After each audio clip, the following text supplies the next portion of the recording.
तम्बाकू, हुक्का, बीड़ी, ये इस बॉडी के लिए हानिकारक है। और तकरीबन समाज, किसी भी समाज में देख लो, सब पीने लगे। हुक्का, बीड़ी, तम्बाकू, शराब, मांस खाना, भुक्की पीना। ये क्यों पिलाता? ये पिलाता मन रूप में। ये काल सबके अंदर एक एलिमेंट रूप में रहता है, इसने छोड़ रखा एलिमेंट। जैसे परमात्मा का एलिमेंट तो आत्मा है और काल का एलिमेंट ये मन है, तो इसने सारी को बद्ध करवाणी जीवते। किस लिए? कि जितने ये बकवाद खावेगा पीवेगा उतना ही इसके बॉडी में उसका अंश लिप्त होगा सूक्ष्म शरीर में।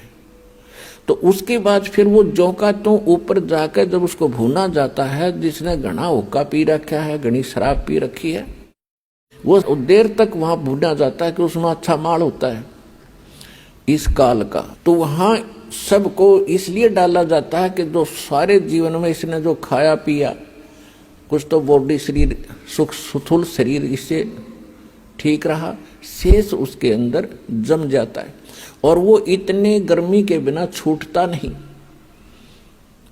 वहां इनको तड़फाया जाता है, हाहाकार मच जाती है, अचेत हो जाते हैं कुछ देर के बाद, और फिर उसका समय निर्धारित है, उसके बाद उनको वहां से उठा दिया जाता है और वो जो गंध है उसका सारा नीचे चला जाता है अलग से उसके पात्र में। और ये प्राणी अपने आकर के फिर धर्मराज के दरबार में आते हैं, फिर अपने कर्मानुसार कोई पशु बनो, पक्षी बनो, मनुष्य बनो या राजा बनो, जाओ, उसका काम पूरा हुआ। तो परमात्मा कहते हैं जहां ये तपस्या पर भूनने जा रहे थे प्राणी धर्मदास, में वहां आके खड़ा हो गया। इनका बुरा हाल हो रहा था, रो रहे थे। कहीं पर तो एक परिवार के दो सदस्य वहीं भूनने जा रहे थे, वहां उनके गुरु भी साथ पटक वहीं पर भूनने जा रहे थे, ऋषि महर्षि भी वहां पर भूनने जा रहे थे। और जब मैं वहां जाकर खड़ा हुआ, एकदम उस तपस्या की जो तपत थी, जलन थी, वो एकदम शांत होगी।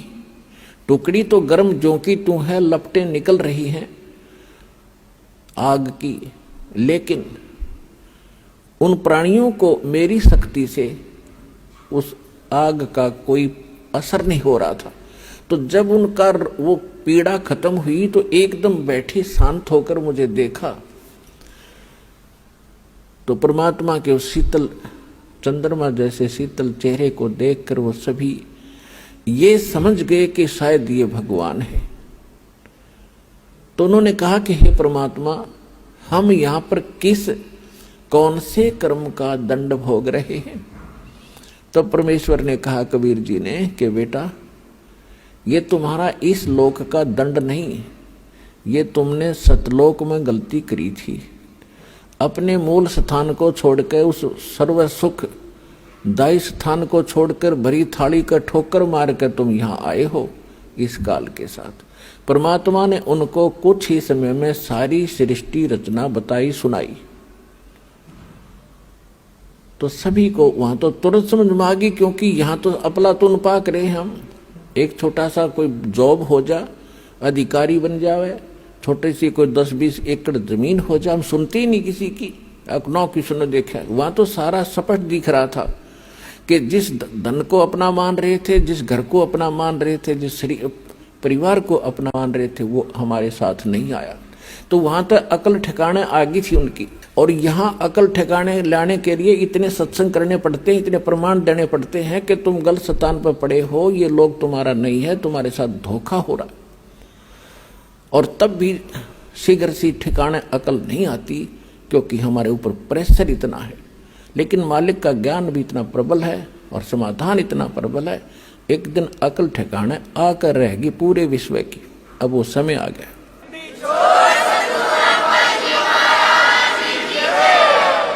तो सभी ने करबद्ध होकर कहा, परमात्मा हमें छुड़वा लो इस गंदे लोक से। तब परमेश्वर ने कहा कि भी ऐसे नहीं होगा। जिस समय आपको पृथ्वी लोक पर मानव शरीर प्राप्त हो, स्त्री या पुरुष का, और वहां मेरा कोई भूला भटका कोई संत तुझे मिल जा, इस मेरे इस ज्ञान को बताने वाला जो मैं तुम्हें बता रहा हूं, ये याद रखना। उसकी शरण में चले जाना, वो जो विधि बताओगा भक्ति की वो भक्ति करना बेटा, फिर तुम्हें वहां भी सुखी करूंगा और फिर तुम इस तपस्या पर नहीं आओगे, बाईपास ले जाऊंगा, तुम वो भक्ति करना। तो वहां तो सभी हां भर रहे थे कि कान पकड़ते हैं भगवान, आज के बाद इस काल का नाम नहीं जाप करेंगे, हम इसने याद भी नहीं करेंगे, हम आपकी भक्ति करेंगे। हमने तो भगवान जान के और इस काल की पूजा की दाता। आज अकल खुली हमारी और अब के मनुष्य जीवन मिलेगा तो हम वही भक्ति करेंगे जिससे आपकी प्राप्ति हो। तो परमात्मा ने कहा भाई ठीक है, याद रखना इस बात को बच्चों, भूलना नहीं। और तुम वहां ऋषि बैठे थे, जो गुरु बैठे थे, वो निराकार बताया करते थे ब्रह्म को। परमात्मा ने कहा कि ए मुनि जी, तुम कैसा मानते थे परमात्मा को? कि जी हमने तो ऐसा ही ज्ञान हुआ है कि वेदों में निराकार बताया गया है। वेद तो पढ़े दी ना, तुम्हें पता वेदों का सट्टे मारे तुमने। वेद तो साकार बताते हैं, तुम्हारा अनुभव निराकार बताता है कि खोजत खोजत थक गए, अंत कहा बेचून। बेचून माने निराकार। तुमने जो जिस विधि से भगवान पाने की चेष्टा की उससे परमात्मा नहीं मिल सकता, और इसलिए वो गलत प्रयत्न साधना करके तुमने अपना अनुभव गढ़ दिया कि भगवान निराकार, वो दिखता कोई नहीं, प्रकाश प्रकाश दिखता है। परमात्मा का प्रकाश ही देखा जाता है। अरे भले आदमी कोई कहे सूर्य तो निराकार है, सूर्य का प्रकाश देखा जा सकता है, अकल है ठिकाने तुम्हारी। सूर्य बिना फिर प्रकाश किसका? भगवान के बिना प्रकाश किसका देखा? तो कहने लगे जी हम तो बस इतनी पढ़ाई पढ़काए हैं, हमने तो निराकार मान रखा था। देखो वो आ रहा है सामने तुम्हारा निराकार भगवान, वो देखो। जब सबकी दृष्टि परमात्मा के संकेत की ओर गई तो ओछा माथा, काला शरीर, विकराल चेहरा, ये उसका वास्तविक रूप है। और उस रूप को यदि आप यहां देख ले तो कलेजा फट जा। जिसको तुम खोजने के लिए ऋषि महर्षि हजारों वर्ष तक ब्रह्म न पाएंगे, ब्रह्म न पा लो, थारा कलेजा फट जा, उसने देख लो। तो सारी उल्टी साधना की तुमने, सब ज्ञान गलत ज्ञान स्वयं ग्रहण किया और सारी जनता को भ्रमित कर दिया। वो आ रहा तुम्हारा भगवान और तुम्हारे से निकले इस गंध को खाएगा वो। और अब तुम जाओ यहां से। परमात्मा ने अपनी शक्ति से उनको वहां से उड़ा दिया। अब काल का भोजन का समय हो गया था, क्योंकि उसने भी निर्धारित समय फिक्स कर रखा है कि इतने समय में ये भुन बांध कर चले जाएंगे यहाँ से, केवल वो माल शेष रह जाएगा, उनसे निकला हुआ गंध, वो उसका माल है। वो खाने के लिए आया तो देखा सामने एक व्यक्ति खड़ा है। अब उसने निकट आकर देखा, क्या देखा कि तो मेरा बड़ा भाई खड़ा है, जोगजीत खड़ा है। अब काल, जब वहां काल ने गलती की थी सतलोक में, ये सृष्टि रचना में आपको सुनाया हुआ है, यहां केवल एक हिंट देकर आज सत्संग का विषय दूसरा रखना है।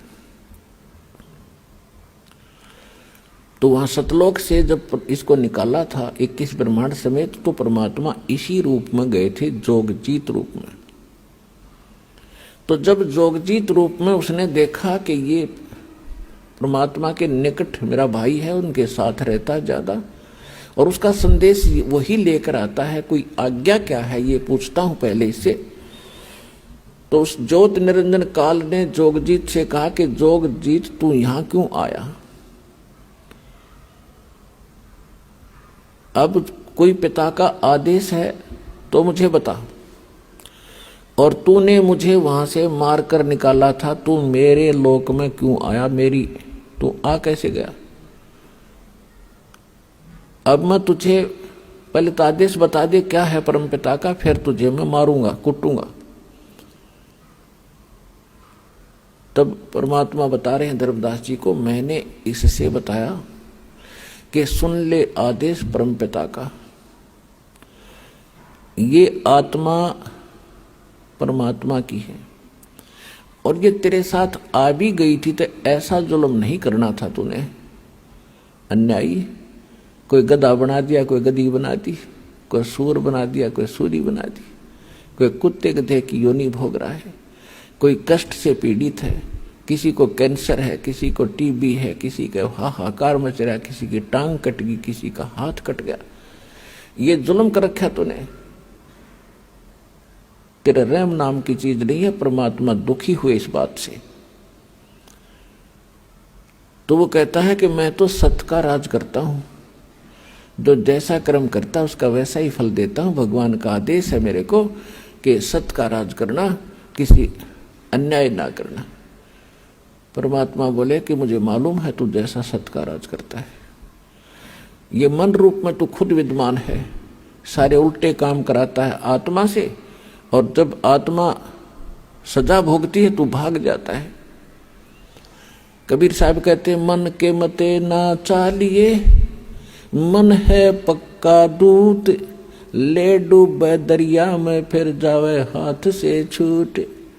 करवा के कुकर्म आत्मा दंड भोग रही है, कोई गलती करवा देता है, इसकी पिटाई हो रही है, मन एक तरफ बैठ जाता, आत्मा रो रही होती है। गधा बनवा के छोड़ देता है उल्टे काम करवा के।